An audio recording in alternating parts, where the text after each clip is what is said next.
Não era bicho, não era gente. Era a fome de algo antigo sob a lua cheia, esperando para reclamar o que julga ser seu. Preparem-se!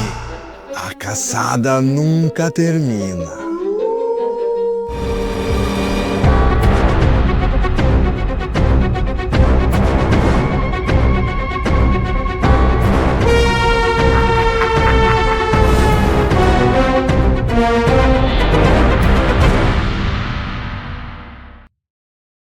Olá, insólitos! Eu sou o Guardião Sombrio, o seu mestre de cerimônias favorito nos corredores do medo e nas encruzilhadas do além. Bem-vindos ao Mistérios Insólitos, o canal que transforma relatos reais de terror em banquetes para almas famintas de pavor, com muitas piadas de gosto duvidoso, é claro. Aqui, a única luz no fim do túnel é do trem fantasma. Preparem-se para uma história sobrenatural que faz até o capeta pedir licença antes de entrar. Se você está aqui pela primeira vez, cuidado! Esse canal vicia mais do que pacto com entidade carente. Se inscreva no canal e afaste todo o mal. Toque o sininho e o diabo sai do caminho.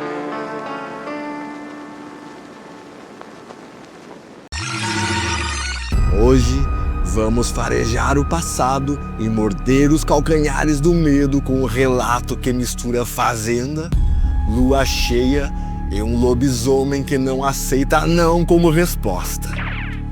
Um ser faminto. E não estamos falando do tio que aparece só no churrasco. Prepare-se, criatura noturna, pois você está prestes a conhecer a maldição da lua de sangue. A escuridão no quarto era tão densa que parecia pressionar os tímpanos. O único som era o rangido lento e agourento de um galho contra a vidraça. Um lamento silencioso da noite lá fora. Na vasta fazenda Piracaia, no interior de São Paulo, o ano de 1985 mal havia começado quando a sombra do inexplicável se estendeu sobre minha família. Eu e minha prima viemos ao mundo no mesmo dia, separados por apenas algumas horas e pela distância entre a casa principal e o casebre mais afastado. Nenhum de nós havia recebido a bênção do batismo, um detalhe que, para muitos, selaria nosso destino. A casa da fazenda, com seus cômodos gigantescos e paredes que pareciam sussurrar histórias antigas, possuía uma sala principal sem portas. Ali, ao cair da noite, o cheiro de café coado e fumo de rolo se misturava ao burburinho dos trabalhadores jogando baralho com meu avô, pai e tios. Noites de risadas e camaradagem, interrompidas apenas pelo coachar distante dos sapos ou o farfalhar do vento nas plantações de café. Mas uma noite em particular rompeu essa rotina. O ar se tornou pesado, denso, como se o próprio oxigênio tivesse sido sugado. Um calafrio inexplicável correu pela espinha de todos.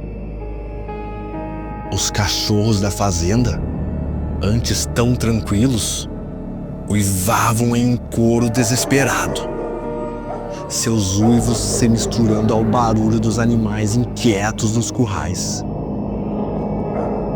Meu avô, um homem de fibra e poucas palavras, estava sentado à frente da porta aberta da sala, uma tradição diária que o mantinha em guarda. Na penumbra criada pela luz fraca da casa, ele percebeu um vulto negro, rápido e disforme, correndo entre as sombras das plantas de café, além da estrada de terra escura. O seu coração disparou dentro do peito. Não houve tempo para gritos de alerta. Em um piscar de olhos, a criatura estava dentro de casa. Era uma massa de fúria e pelo, um cheiro pútrido e indefinível invadindo o ambiente. Meu avô, pego de surpresa, foi arremessado longe. A cadeira em que estava espatifando-se contra a parede do quarto onde eu dormia, alheio a tudo, nos braços da minha mãe. O ser era colossal. Pelo escuro cobria seu corpo musculoso e os olhos amarelados, brilhando com uma inteligência bestial, fixaram-se em mim. Suas pernas arqueadas terminavam em garras afiadas e ele se movia em 4 patas, mas se erguia sobre as 2 pernas traseiras em um gesto de ameaça, grunhindo. Minha mãe, paralisada pelo terror, ainda hoje conta com a voz embargada como a criatura apontava para mim, como se me reclamasse.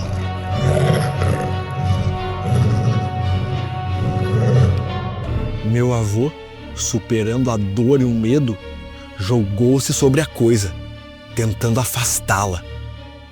Mas sua força era sobre-humana. Ele se livrou do meu avô com facilidade, mantendo o cerco sobre minha mãe e eu, seus grunhidos se tornando mais altos e urgentes.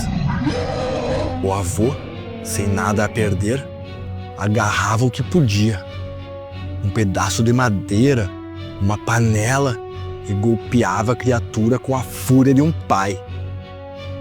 De repente, tão rápido quanto apareceu, o monstro desistiu, virando-se e saindo pela porta, deixando um rastro de destruição e o cheiro nauseante para trás. Meu avô, ensanguentado, apanhou a arma do chão e correu para fora, mas era tarde demais. O vulto negro pulou para dentro do cafezal, tornando-se uma mancha escura na imensidão da noite. Mas ele sabia para onde a criatura se dirigia: para a casa da minha prima, no outro extremo da fazenda. Lá, a porta estava trancada. Segundo meus tios, a criatura arranhava a madeira, esmurrava a estrutura, cavava a terra rente à soleira, mas não conseguiu entrar. A aproximação das luzes dos trabalhadores, que haviam sido alertados pelo caos, fez com que o monstro fugisse para as matas circundantes, desaparecendo na escuridão. Após aquela noite, a fazenda se transformou. Um muro imenso foi erguido ao redor da casa principal, com cercas elétricas. Meus tios e prima se mudaram para nossa casa.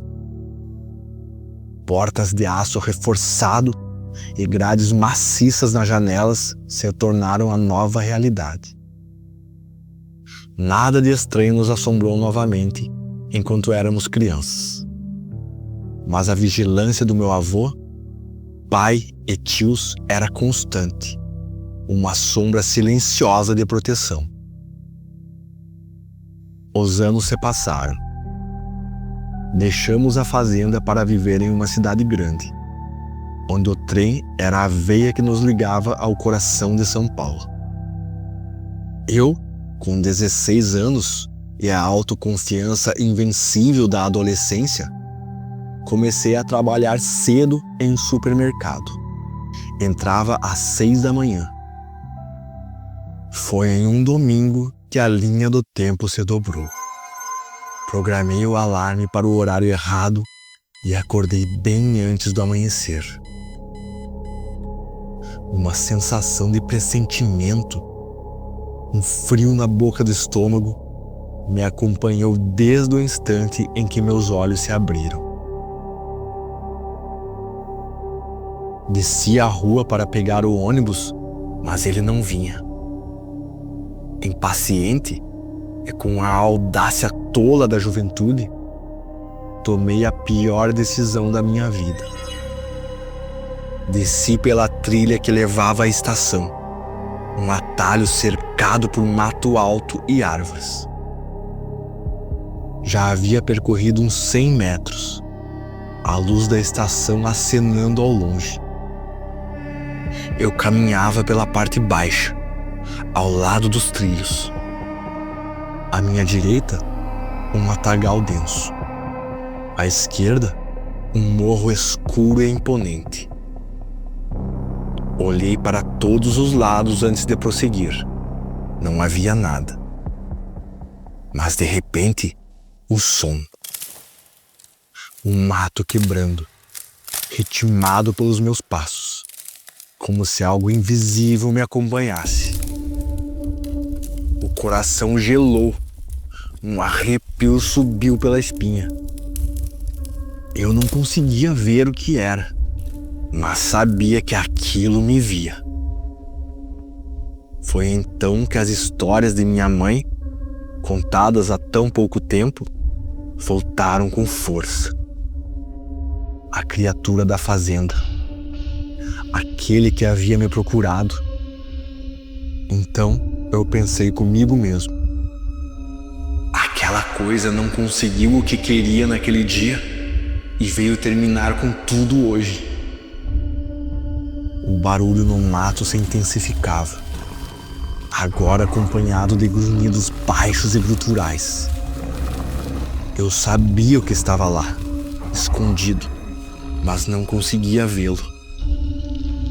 Em um ímpeto de desespero, subi para os trilhos. O grunhido se tornou um uivo longo e irritado, como se a criatura tivesse sido provocada. Comecei a rezar, palavras escapando de meus lábios trêmulos. E foi como se aquilo que me espreitava sentisse a prece. O grunhido cresceu em volume e ferocidade, paralisando-me. Eu chorava, o medo me sufocando. Eu sabia o que estava ali, o que queria. O som de algo pesado se movendo no mato se intensificou, prestes a saltar. Foi nesse momento de pavor absoluto que, a uns 50 metros à frente, surgiram duas figuras masculinas.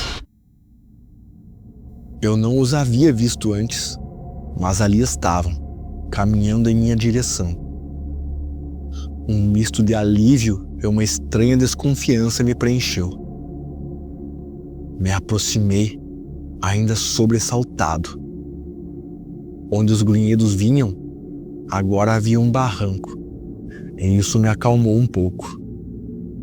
As figuras passaram por mim sem dizer uma palavra, seus rostos obscurecidos pela escuridão. Mas, superando o medo, eu os avisei: cuidado ali, onde o barranco termina e o matagal começa. Ouvi grunhidos, algo quebrando o mato, como se fosse atacar. Foi então que eu ouvi uma frase que jamais esquecerei, dita com uma voz estranhamente calma: não se preocupe, vai em paz, porque o que está ali agora pertence a nós. Como se minhas pernas tivessem sido destravadas, comecei a correr, mas meus olhos estavam fixos nas duas figuras. Elas pararam em frente ao matagal. Com um salto sobrenatural, desapareceram na densidão, como se o mato as tivesse engolido. Nada mais ouvi, nada mais vi. Quando cheguei à estação, as luzes me trouxeram de volta à realidade. Um guarda me abordou. "Tá tudo bem com você? Vi que você parou por um instante, depois voltou a correr." Tentei disfarçar o terror que ainda sentia. "Estou bem. Vi 2 homens vindo da estação e só parei para avisá-los sobre algo no mato." O guarda franziu o senho. "Filho, eu tô de olho em você desde que apontou ali perto do barranco. E homem nenhum cruzou contigo." Fiquei em silêncio. Eu sabia que ele estava falando a verdade. Antes de morrer, meu avô chamou meu pai. Confessou que sabia quem era o lobisomem, como ele o chamava. Uma pessoa que morava em Caieiras, um parente distante, tio de 3º grau do meu pai. Alguém que queria a mim e a minha prima, e que, segundo ele, não desistiria até nos ter. Hoje, aos 30 anos, as memórias ainda me assombram. Sonhos vívidos me transportam de volta àquela trilha escura, revivendo o pavor.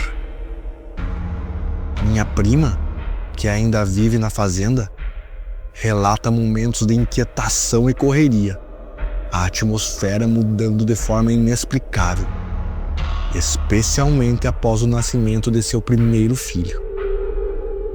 Aprendi que há coisas muito ruins por aí, criaturas que pertencem à noite, incompreensíveis. Não estamos sós. Há mistérios e seres de todos os tipos, vagando ou cumprindo alguma penitência. Ando sempre atento, desconfiado de tudo. E é essa eterna vigilância que me atormenta, sabendo que a qualquer momento o passado pode se fazer presente novamente.